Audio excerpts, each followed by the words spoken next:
Welcome to Healthy Living. I'm Lori Johnson. Thanks for joining us. Today, we're talking about a topic that involves all of us, America's food supply. My guest is researcher Merrill Rounds, author of the book, The Lies, the Truth, and the Food We Eat. Merrill, great to see you. Thank you so much for being with us today. Thank you for having me, Lori. I'm really excited to be here. Well, obviously, this is a subject that you are extremely passionate about, and you wanted to get the message out to people, to Christians in particular, because you are Mhm. a Christian. And when I call you a researcher, you actually don't work for a scientific research company, but you've spent many years, decades, in fact, researching the food that so many of us are eating. So this all began for you, this big turnaround, your interest in food back in 2003 when you looked at the ingredients on a salad dressing bottle. Talk about that. Well, my daughter had just returned from New York City. It was my youngest daughter. I have three daughters. And she said, we were eating salad at the table, and I said, "Oh, isn't this wonderful food?" And she said, "Look at the back of the bottle, Mom, and see what's in there."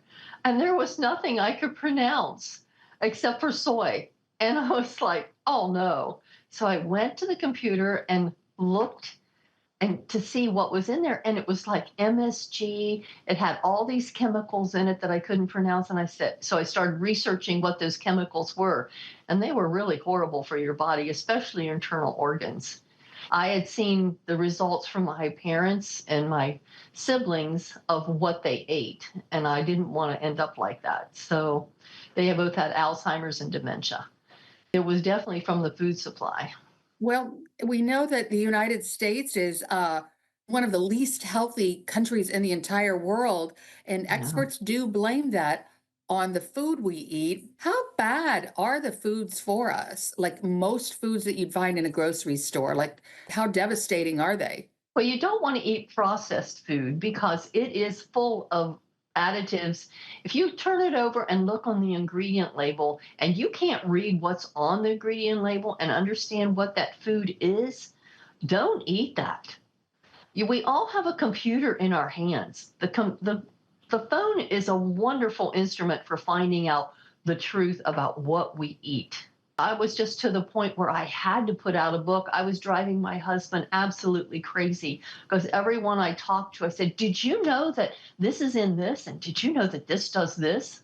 I probably read at least 50 books. For instance, Dr. Gundry's Lectins. People don't even know what a lectin is. A lectin is a process the plant uses to keep people from eating it green. And the problem with this is they pick it green in Chile and ship it to the United States and put it in ethylene gas. Ethylene gas really isn't bad for you, but it turns the fruit colors that we expect to see, like plums, tomatoes, bananas. So we go to the grocery store and we expect to see the color of purple on plums. But the problem is the lectins are still present in the plums. And if we eat those, it can really mess up our intestines. I'm glad you plugged Dr. Gundry because just last week I interviewed him and he talked about lectins. But here's the big difference between you and Dr. Gundry and so many of the health experts that I interview is a lot of times their books are extremely scientific, difficult to read, very long. This book right here is your book and it's very short and Mhm. which everybody loves and very easy to understand and to the point. And I think this is the best book for people just starting out who just want the cliff notes, so to speak, the Mhm. main points of what they should eat, what they shouldn't eat. So, talk about if people were just eating the standard American diet, which most folks are, what would be the first thing that you would tell them to change? Because it's a little overwhelming to go from eating terrible to great. It took me a long time to modify my food, but the first thing you want to do is change your bread. They put so much horrible stuff in our bread. It's unbelievable. For one thing, the wheat has all been modified with glucosamate. And glufosamate is actually Roundup. And they've done this to all of our base ingredients, all of them, soy, alfalfa.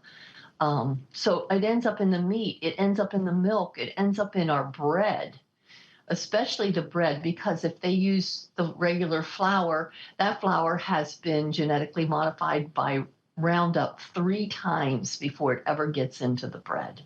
They also have azobicarbonate in the bread, which actually causes asthma in children, and they know this, and they continue to put it in the bread.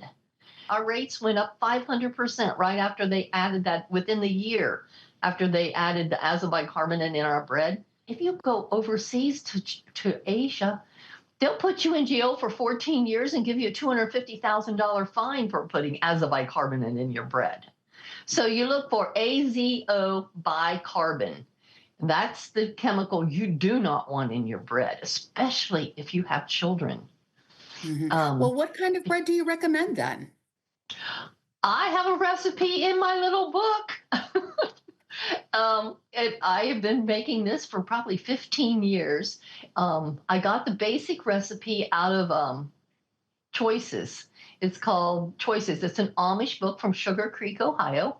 Um, and I read about how to do it. I also worked at a bakery for 5 years, a Whole Foods bakery. And it told me don't use bromine in your bread. My boss wouldn't even buy flour with bromine in it.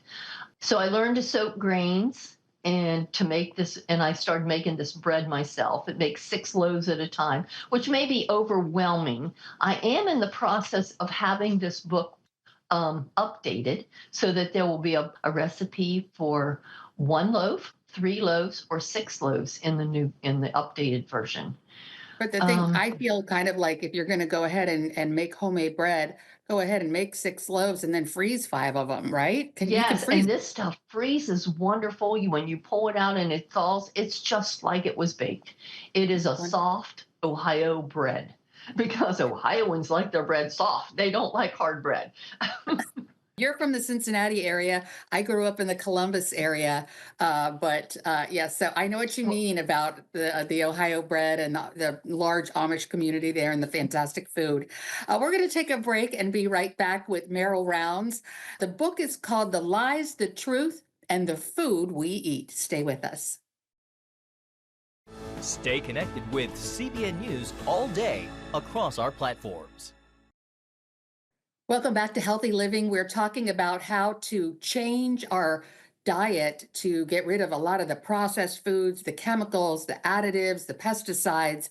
And we're talking with Merrill Rounds, who wrote the book, The Lies, the Truth, and the Food We Eat. And you mentioned before the break your homemade bread recipe. And I wanted to point out you have a lot of other recipes in the book, which are fantastic. You've got a recipe for mac and cheese, for meatloaf, chicken salad, tuna salad, egg salad, even condiments like mayonnaise, and also tomato sauce. And these are really, not that complicated.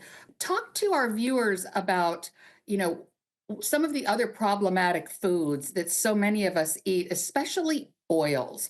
A lot of people think that if it says vegetable oil, well, vegetables are good, or canola oil. We're told that even Whole Foods Market says, oil is good. Talk about the oils we should be eating and avoiding. okay. Um, Vegetable oil and canola oil are 98% genetically modified. They are heated up to an extremely high heat and processed and pressed. And this is really bad for your body. The only oils I use are coconut and regular olive oil and extra virgin olive oil. Those are my 3. Sometimes I'll use some sesame oil if I'm making stir fry. Other than that, I don't use any of those other oils. I specifically will never use canola oil. It's 98% genetically modified. That means they've stuck Roundup in the seed and genetically modified this grain. And then they press it out and expect it to not hurt us. Yeah, it hurts us. All those oils hurt us. That's why I just go with coconut oil and regular olive oil. And then talk about this the sugar. A lot of people say sugar is, enemy number one, but there are lots of different types of sugar. That's where there's Mhm. regular cane sugar, and then there are all the variations of sugar, like high fructose corn syrup, and all those things that end in OSE.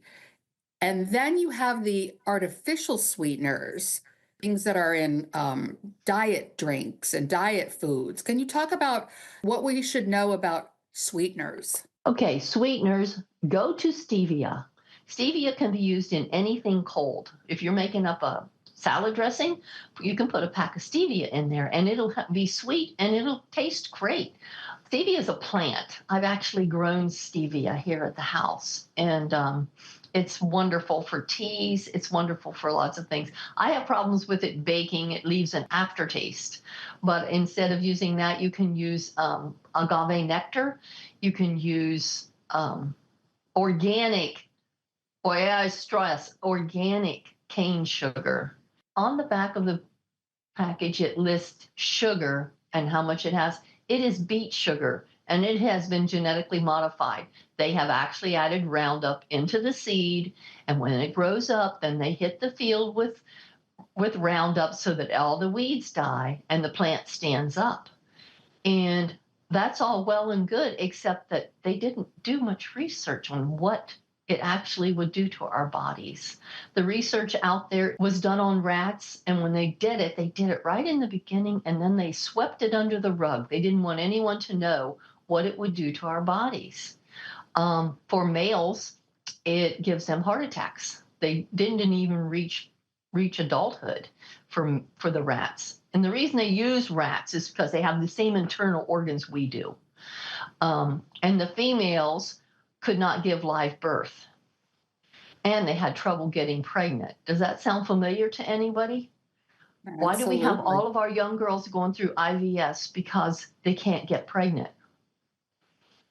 So Mhm. that's where I am on the sweeteners. And I would never use aspartame. I would never use I would never use the fake sweeteners because they mess up your brain. I had a friend of mine who actually was drinking Diet Coke all the time, and he was very overweight, and his brain got cloudy. And this is a very intelligent, well-educated man. And his wife told him, and I told him, and he finally saw it on TV, that NutraSweet actually affects your brain and makes you go into Alzheimer's. So he quit drinking it, and he lost 80 pounds, and his brain cleared right up. But yeah, NutraSweet and all the artificial sweeteners, they're super bad for your brain. Um, they turn into chlorine in your brain and affect your telomeres that's in your brain. It's great that we can, reference your book and see what we should be eating, what we shouldn't be eating. But basically, you say most of the items that are processed, that are made by some of these big companies, stay away from. Most of the things in the middle of the grocery store, the Mm-hmm. cereal aisle, the already made foods. But there are some that are okay, like some canned vegetables or canned fish, maybe canned beans, things like that, if you rinse them off. So you have a lot of good instructions here. We're going to take another break and be right back with Merrill Rounds. The book is called The Lies, the Truth, and the Food We Eat. Stay with us. Download the CBN News app 24/7 news from a Christian perspective at home or on the road. One place for all of your news. Breaking news alerts. Set daily prayer goals and pray for news stories. Read the most important news and watch CBN News Channel live. CBN News, because truth matters. Go to cbnnewsapp.com to get the app today. Welcome back to Healthy Living. We are speaking with researcher Merrill Rounds, author of the book, The Lies, the Truth, and the Food We Eat. So, Merrill, we have been hearing a lot lately about the new Health and Human Services Secretary, RFK Jr., who is also, like you, very concerned about our food supply. And he says he's going to try to do things about it, clean up the food supply. But you point out in your book that these giant food companies have all kinds of money and, Mhm. can bribe and pay off people at the FDA in Congress. I mean, how realistic do you think it is that RFK is going to be able to actually change the food that is available in the grocery store? Well, in 1984, they changed our whole food supply over because a guy from Monsanto started working for the FDA. And he decided that we need Roundup in all of our base crops. And he actually took the seed sorters for the farmers out of business, put them in jail, took away their machines, so that they can't plant the seed that they actually harvested from the year before. So they all were mandated to have to buy Roundup seed for their crops. And you can look at that at food.inc. It's a video, a documentary, and it tells all what happened in 1984. What Mr. Kennedy would have to do is reverse that. He'd have to go back and say, we're no longer doing that. We're going to take all the organic seed and put it up for sale and forget this Roundup seed and destroy it.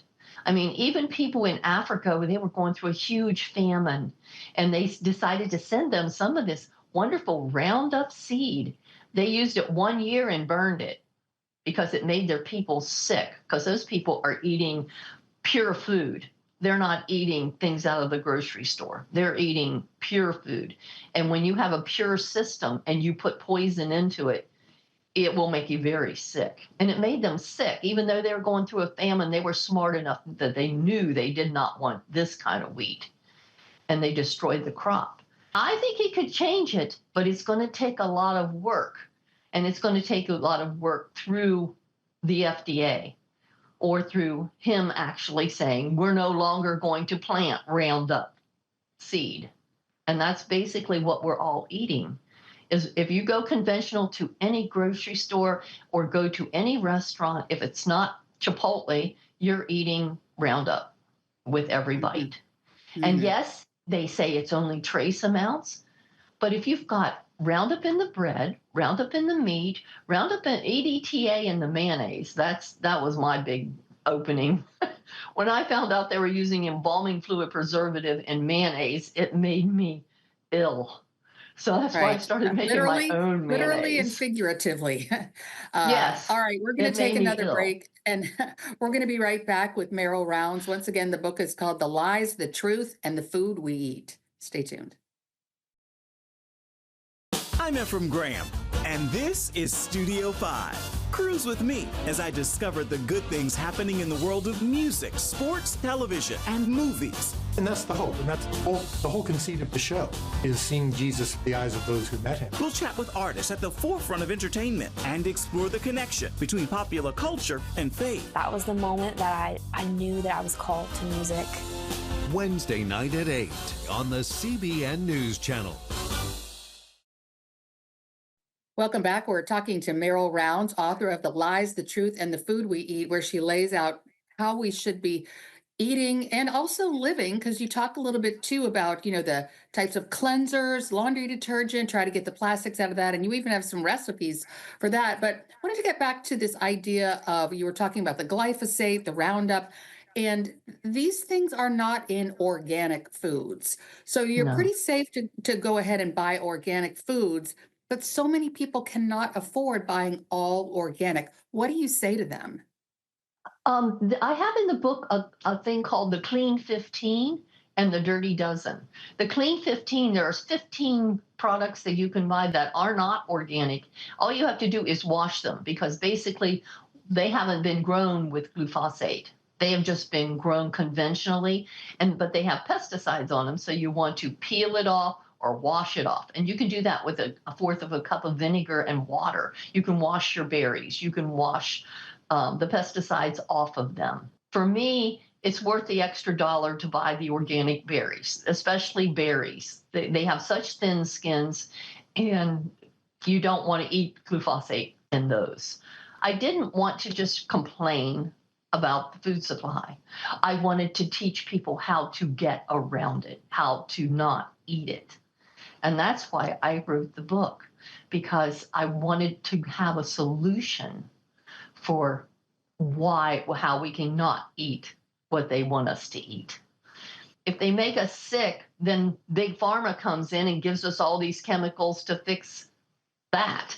And that isn't any solution. Who wants to live on chemicals? And that's basically what they're doing to us. So there's two reasons that they did this to the food. Well, we're almost out of time, unfortunately. Tell people where they can get the book and find out more about you. You can get the book on Amazon, or you can come to the farmers market in Delhi Township or in Sailor Park and buy it from me, because I sell teas at the farmers market. I sell herbal teas at the farmers market, mainly because I want a solution to what they're eating on the other side. If they're eating this stuff, they're going to need something else to counteract that. And I've got like 27 different teas that I sell now, just to counteract what is in our food supply. That's wonderful. And we know those teas are ancient remedies, to be sure. And once again, you do sort of base all of your thoughts and your opinions about our food supply on what the Bible tells us and the way God originally intended it. So I wanted to make sure to give you that plug too. So many of our viewers can relate. And I also love the idea of how you talk in the book about you don't need to necessarily spend a lot. A lot of people buy bad foods because it's convenient, but it doesn't have to be too time consuming. Like you say, you can do some baking and freeze a bunch of it. So wanted to put that little plug in there too. Well, Merrill, thank you so much for being with us again. And folks, once again, the book is called The Lies, the Truth, and the Food We Eat. So great to see you, Merrill. We appreciate you being with us. Thank you so much for having me, Lori. This has been a blast. I just love talking about people getting off of the bad food and getting onto some good food. Again, it's really a pleasure. Thank you. Likewise. All right. And thanks to you viewers for tuning in to this edition of Healthy Living. I'm Lori Johnson, and we'll see you again next week.